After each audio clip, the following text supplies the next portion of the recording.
Other finger. Go. Alright, I just got this new Stolen Center. It's a really light bike. Stolen Tallboy bars, they're chromy, which they're really light. ODI grips, changed those out today.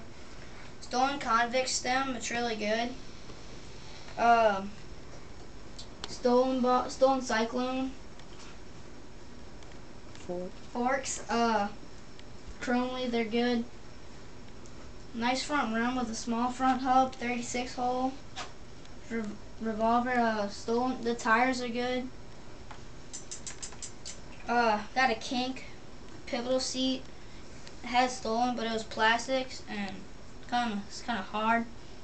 Stolen Mob cranks, Odyssey pedals, loud background, 25 teeth, 25 and 9 teeth driver. It's a light bike. They have the integrated headset for your brakes. They got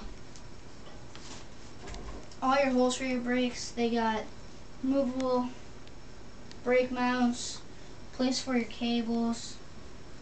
And it's a really nice bike. I'd recommend getting it. You just have to change a couple parts out on it. Pedals are really good too. You just have to break them in. And that's a good bike. Stolen Center 010. Stolen Center 010.